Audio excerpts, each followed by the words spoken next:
guys, my name is Brooklyn Whitcomb and I'd like to speak to you about Edward Lear. So Edward Lear is most famously known for his poems and his illustrations. So this right here is a self-portrait that he made. That is him on a porpoise. And all of his self-portraits you will see him simply on top of something goofy and whimsical. So it's really crazy how he sees himself first off as a scientist, but he is seen now as a children's literature poet and illustrator. Edward Lear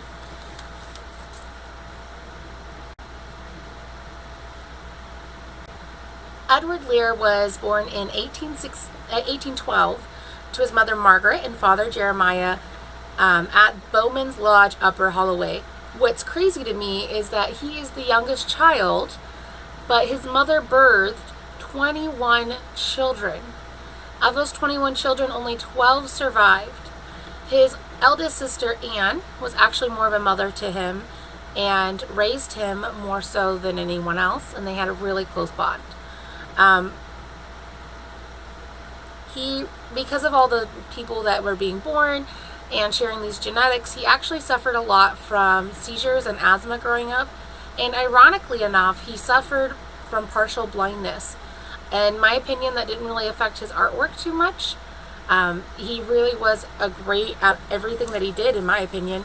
He was a painter, a monographer, which is someone that goes and details the living and scientific background of certain animals. He especially did that for birds, like parrots and pelicans. He was really known for his pelican illustration and his parrot illustrations. He was a topographical landscape painter and traveler. So he went from state to state and really detailed the work that he did on their landscapes using watercolors and oil and even pencil sketches. He was actually selling his art for a living by the time he was 15 years old. And he was selling it from a shop place called, that quoted him as making uncommon queer shop sketches. In 1830, he began drawing parrots at the Zoological Society Gardens and became a member of Linnean Society. And he began to attend the Royal Academy Schools in 1850 and was even placed right after the following year into one of their exhibits in 1851. By the time he was 43, he actually had over 20 items published or in exhibits, both of his publication works, of his written works, and his painted works. The Book of Nonsense was first published in 1846 when he was only 34 years old. So that's quite an accomplishment. I'm almost 30, so that's pretty cool. In 1870, his health began to decline, and he finally passed away in 1888 due to his health. He actually died from heart disease in his villa in San Remo. We can see here one of his publications of one of the versions that is now out of his Book of Nonsense. On the very first page is actually a poem that he wrote to introduce himself. So I'm going to go ahead and read that to you now. Well, I'm going to read you the first paragraph. And it's called Self-Portrait of the Laureate of Nonsense. And so you can see the artwork right there. That's a sketch artwork, ink artwork. And it says, "How pleasant to know Mr. Lear, who has written such volumes of stuff. Some think him ill-tempered and queer, but a few think him pleasant enough." And I thought that was a really cute way to introduce himself in his own book. Now, the poem that really stuck out to me when deciding which author or illustrator or poet to choose was actually this very first one. So you'll see right there, right off the bat, there is a big beard off this man. And the poem reads, "There was an old man with a beard, who said, 'It was just as I feared. 2 owls and a hen, 4 larks and a wren, have all built their nest in my beard. And so there's no like punchline. It's just all silly. And I really liked that. In fact, I used that poem itself for my interactive activity. Further on, there was another really cute poem that really interested me. And it's this poem right here. You will see the man and the bird. And he says, there was an old man who said, hush, I perceive a young bird in this bush. When they said, is it small? He replied, not at all. It is 4 times as big as the bush. So it's really just a whimsical way to put it. And his work really inspired other artists that were coming to be. One of his songs, because he also wrote songs, was about an owl and a cat. And it inspired a lot of books. And I'm going to show you one of the books that it inspired here in a moment after I read it to you. So right here, it's called The Pussycat and the Owl. Well, the Owl and the Pussycat. And so you can see them on a boat, and they are just lovers on a boat sailing out. So the Owl and the Pussycat. The Owl and the Pussycat went to sea in a beautiful pea-green boat.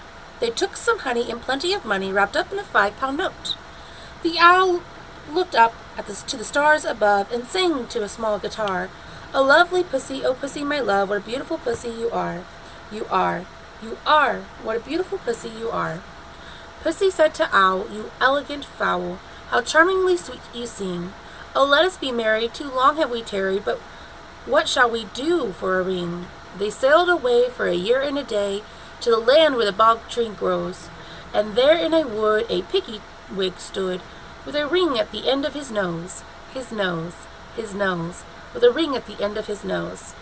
You can see a picture of the pig right there with a small ring, and the owl and the cat right there. Dear pig, are you willing to sell for 1 shilling your ring? Said the piggy. I will. So they took it away and were married next day by the turkey who lives on the hill. They dined on mince and slices of quince, which they ate with a runcible spoon, and hand in hand on the edge of the sand they danced in the light of the moon. The moon. They danced in the light of the moon, and then we can see them getting married right here by the turkey on the hill. So that poem itself actually inspired an artist named Hilary Knights to make that into a book, and she even has a dedication on the back to Edward Lear. So you can see his statue with his date on it and the pussycat looking at it. What's really interesting is just how well she used his illustrations, but she brought a lot more to it.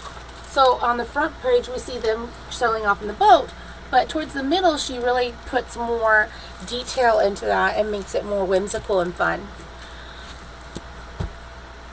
Now, like I mentioned previously, he really liked to be known for his science workings. So we can look in here and see some of those monographs that he performed. And this is in the Edward Lear 1812 to 1888 text. And we can also see some of his landscapes from his travels. There is a self-portrait made by not a self-portrait, but there is a portrait from a different artist of Edward Lear in this book. Now, for this, I made the trifold. Again, you can see that on the front with the biography here in the middle. This is his art from there, from the Book of Nonsense, and my favorite quote in the middle. We can also see more of his works right here on this side, including his landscapes and features. He was actually celebrated by scientists as one of the greatest natural history painters of the 19th century, and he owns for his own renowned realistic details. For my activity, I actually took a lot of these pipe cleaners and stuck them into a plate with all the wrens and owls that were stuck in his beard. So I really hope that you appreciated this, and I hope that you learned something new. Edward Lear was a really interesting guy, and I hope you give him a read. Thanks for listening. You can ask me any questions by emailing me at bmwhitcomb@mail.fhsu.edu. Thank you. Bye.